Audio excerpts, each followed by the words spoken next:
Assalamualaikum warahmatullahi wabarakatuh. Berjumpa lagi dengan saya Agung Ariwibowo pada mata kuliah Termodinamika dan Kimia. Di kesempatan kali ini kita akan melanjutkan pembahasan kita tentang kesetimbangan uap cair atau vapor liquid equilibrium ya, VLE disingkatnya seperti itu.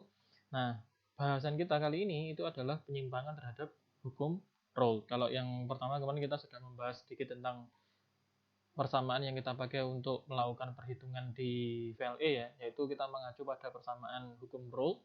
Nah, di sini nanti ada penyimpangan terhadap hukum itu. Jadi tidak selamanya persamaan itu tuh bisa dipakai atau bisa merepresentasikan perilaku nyata dari suatu campuran seperti itu. Oke. Nah, ini tipikal dari VLE grafik ya, atau grafik VLE. Grafik VLE untuk sistem benzen dengan toluen ya, benzen dengan toluen pada keadaan isotermal ditandai dengan yang di sebelah kiri ini sumbunya adalah sumbu P. P itu tekanan, berarti data ini diperoleh pada keadaan isotermal seperti itu dengan memvariasikan berbagai X ya, dengan X pada T yang tetap, kemudian nanti P-nya akan diperoleh pada berbagai jenis tekanan nilainya seperti itu. Nah, di sini ini adalah hukum Raoult ya, hukum Raoult-nya di sini yaitu YIP sama dengan XI kalikan PI1. YI itu adalah fraksi uap atau fraksi dari komponen I pada fase uap ya. Kemudian P ini adalah P total dari sistemnya.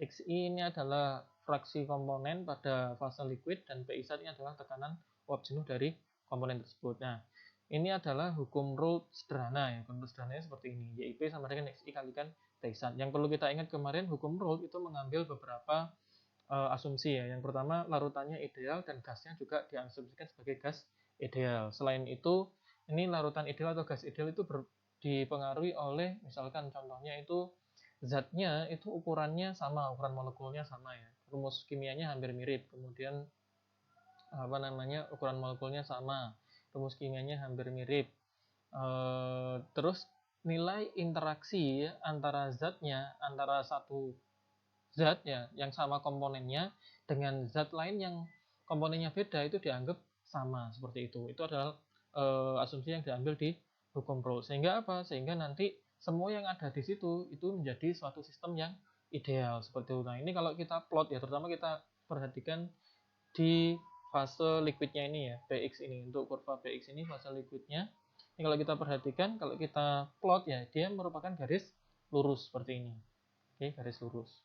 Nah, ini kalau larutannya ideal tadi. Ideal itu mengikuti hukum Raoult. Hukum Raoult tadi asumsinya larutannya itu ideal yang ditandai dengan misalkan molekulnya itu memiliki ukuran yang sama, polaritasnya sama ya, gaya antar molekul dan gaya antara molekul yang berasal dari satu komponen dan komponen yang lain itu nilainya sama ya. Contohnya ini benzen dengan toluen. Benzen dengan toluen ini rumus molekulnya dan bentuk molekulnya itu hampir mirip ya, sehingga dia masih mengikuti hukum Raoult seperti itu. Jadi kalau kita plot nilai Px-nya itu seperti ini, kita mendapatkan garis lurus. Tapi di sisi lain, misalkan kita ambil sampel di sini contohnya untuk sistem air dengan etanol, di mana salah satu zat itu sangat polar ya, yang satunya polar, yang satu enggak, sehingga nanti nilai interaksi molekul antara etanol dengan etanol dan etanol dengan air itu nilainya berbeda, sehingga apa nanti?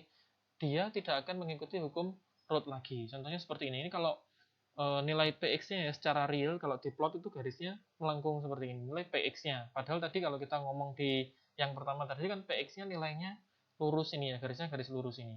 Nah, ini dia ternyata enggak, dia tuh melengkung ya. Dia melengkung. Nah, nilai Y-nya itu juga melengkung di sini. Nah, pada suatu saat nilai X dan Y ini memiliki titik yang sama. Contohnya di sini misalkan di sekitar 0,78 di sini ya, sekitar 0,78 ini nilai X dan Y, ya, nilai X dan Y dia itu berhimpit. Berhimpit itu artinya apa?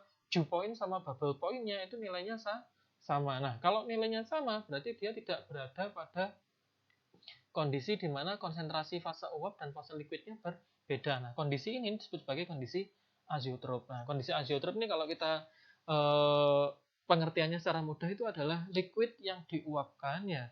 Liquid yang diuapkan itu menghasilkan fase liquid ya dan fase uap yang konsentrasinya sama, sehingga tidak bisa dipisahkan lagi. Ini kalau misalkan Anda memisahkan etanol dan air sudah mencapai titik azeotropnya, Anda tetap panaskan, maka suhunya nggak akan bisa naik lagi. Dia itu akan mulai dari sini ya, di sini dia tidak akan naik lagi. Karena apa? Uap yang dihasilkan itu liquid yang diuapkan dengan uap yang dihasilkan itu fraksinya sama, sehingga apa? Konsentrasi dari liquidnya itu akan sama terus. Ketika sama terus berarti titik didihnya kan sama terus, sehingga nanti fraksinya yang kita uapkan itu tidak akan mengalami perubahan konsentrasi. Nah, ini yang menyebabkan kenapa etanol teknis itu yang misalkan kalau di persen mol sekitar 78% itu harganya jauh lebih murah daripada etanol yang PA atau pure analis ya, atau pro analis. Karena apa? Untuk menghasilkan etanol yang kemurniannya sedangkan 99% itu tidak cukup disertakan atau menggunakan satu kolom distilasi saja. Itu perlu ditambahkan beberapa proses. Misalkan perlu 2 kali proses distilasi, nanti di hasil akhirnya itu masih perlu yang namanya pemurnian dengan menggunakan molecular sieve seperti atau menggunakan membran pervaporasi. Sehingga apa? Harga jual etanol teknis itu jauh lebih murah daripada etanol murni. Etanol teknis itu kalau di keadaan biasa ya, di keadaan biasa tuh biasanya per liter itu bolehlah kita jual antara 17 sampai 30 ribu tuh harganya normal segitu. Tapi kalau yang pro analis 99,9% itu harga per liternya itu bisa sampai 900 sampai 1 juta per liter. Bayangkan dari 17.000 menjadi 1 juta. Nah, itu hanya kemurniannya selisih berapa? Dari 78 ke 99. Ya, selisih sekitar berapa itu? 21% ya, 21%. Nah, seperti itu yang ini karena pemurniannya itu tidak bisa dilanjutkan dengan destilasi biasa, seperti itu harus destilasi menggunakan bantuan proses lain yang saya sebutkan tadi, bisa menggunakan molecular sieve atau menggunakan membran pervaporasi seperti itu. Nah, itu yang menyebabkan etanol pro analis atau PA harganya lebih mahal seperti itu. Nah, di sini ini titik azeotrop tadi ya, titik azeotrop itu berarti antara liquid dan uap itu konsentrasinya sama sehingga nanti tidak terjadi perubahan titik didih seperti itu titik azeotrop. Nah, di sini penyimpangan yang terjadi ini ya, kalau sumbu X-nya di sini ya, sumbu PX-nya di sini grafiknya.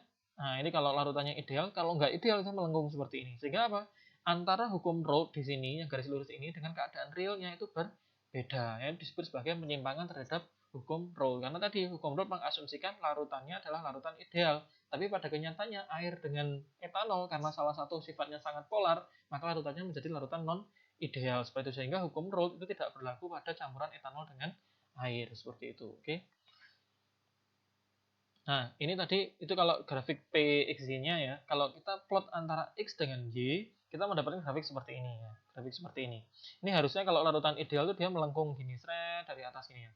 Melengkung seperti ini. Tapi kalau larutan yang ideal seperti air dan etanol ini ternyata dia melengkung, kemudian dia mulai berhimpit di grafik di sini ya. Di sini. Nah, di sini adalah titik azeotropnya tadi. Mulai titik azeotrop. Ini persennya persen mol ya di sini ya. Nah, di sini mulai titik azeotropnya ini diplot pada berbagai macam tekanan situ. Nah, titik azeotropnya ini grafiknya ini antara X dan Y ini berhimpit sehingga nanti uap dan liquidnya itu memiliki konsentrasi yang sama seperti itu. Nah, ini penyimpangannya terhadap hukum Raoult tadi seperti itu.